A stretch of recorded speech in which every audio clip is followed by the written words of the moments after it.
Hola, buenas tardes. Hola, Laura.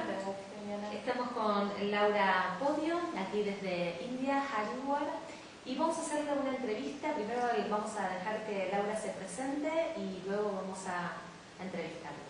Bueno, mi área de trabajo, mi área de estudio fundamentalmente son las artes visuales. Soy licenciada en artes visuales. Por otro lado tengo una formación en psicología junguiana y bueno, y también por algo estamos en India. Tengo un entrenamiento y unos cuantos años de estudio en conocimientos védicos, las ciencias védicas. La primera pregunta, Laura, que te quiero hacer, que es fundamental y me la haces en repetidos momentos y circunstancias, es ¿qué es un mandala? La pregunta del millón. Exactamente. En realidad, la palabra mandala viene del sánscrito. Quiere decir, en realidad en términos concretos, quiere decir una cerca circular. A partir de ahí, el sánscrito tiene varios niveles de entendimiento, de significado. Por ejemplo, una misma palabra puede tener diferentes significados de acuerdo al contexto en el que esté. Por eso es que encontramos definiciones muy vastas de mandalas, como círculo, círculo mágico, círculo protector. En general la palabra círculo, digamos que se repite, o sea, es lo que se mantiene. Son diagramas, son diseños, en general circulares, que se usan, aparecieron en todo el mundo, desde tiempos muy tempranos de la historia de la humanidad, incluso en la prehistoria, con distintas características. O sea que se llamen mandalas no quiere decir que hayan nacido en India, porque esto es una idea a veces bastante habitual.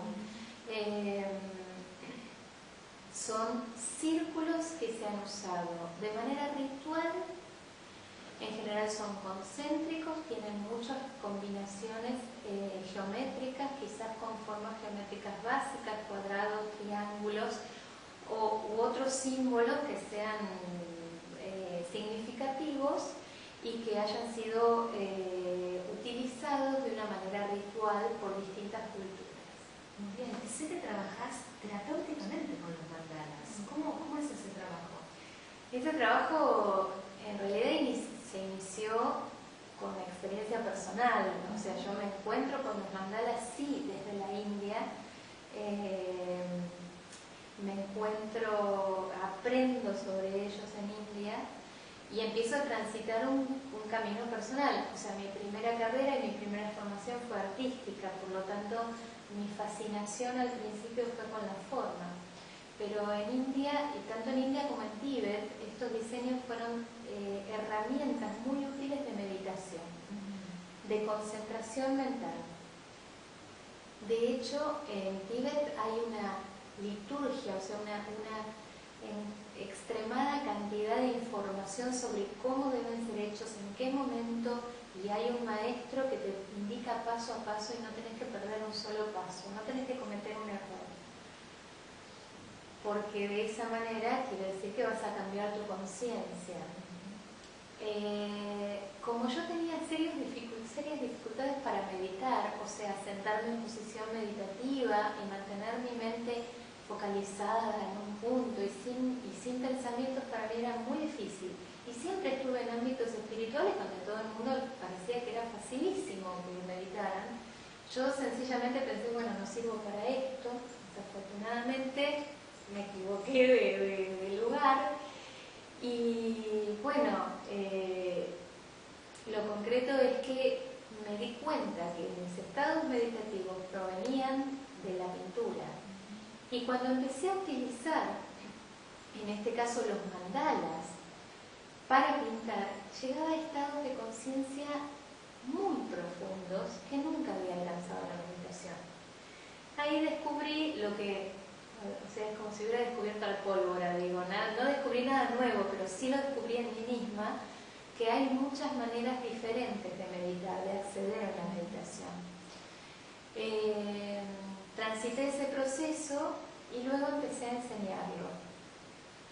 Y empecé a verificar cuáles eran los efectos Ayurveda y la parte psicológica y emocional, empecé a ver que cada vez más personas se acercaban a seguir esta práctica como una forma del manejo del estrés, de la recuperación de ciertas enfermedades, sobre ciertas patologías. Empecé a ver cómo se modificaban conductas, actitudes, y de hecho desde hace unos cuantos años estoy haciendo un trabajo de investigación. Acabamos de presentar en India, ahora en la ciudad de Jaipur, el segundo trabajo en un congreso internacional sobre arte terapia con mandalas en la Ayurveda, presentando más de 54 casos y la evolución de esos casos. Y las herramientas fueron confluyendo como si fueran caminos. Por un lado, la literatura védica y toda esta cuestión de la meditación. Por el otro lado, la psicología junguiana, en donde uno va entendiendo que hay imágenes, hay ciertas imágenes recurrentes. De hecho, Carl Jung, el psicólogo, psiquiatra suizo, un discípulo de Freud, fue uno de los que más estudió el efecto terapéutico del mandala en Occidente. Quizás con características distintas, diferentes de lo que pasa en India o de lo que pasa en Tíbet. Pero él fue dándose cuenta que había imágenes que surgían espontáneamente sin ningún tipo de experiencia previa en la persona. O sea, de repente hay gente que me empieza a contar: uy, pero yo dibujo mandalas sin darme cuenta. Bueno, esto se basa en lo que Jung habla sobre que el mandala es el principal arquetipo unificador de la conciencia. Él dice que toda figura que esté enmarcada en un diseño circular y muchas veces que tenga también una contención cuadrada, en formato cuadrado, es una forma que es arquetipal, o sea, que es como una forma que está impresa en nuestras memorias ancestrales, que no la hemos tenido que aprender y que en momentos de crisis o de cambios o de inquietudes va a ir surgiendo sola. En algunos casos surge como una especie de intento desesperado de la conciencia para lograr la unidad. Esto pasa, por ejemplo, en el caso de los enfermos mentales, en las esquizofrenias. Muchas veces aparece la figura del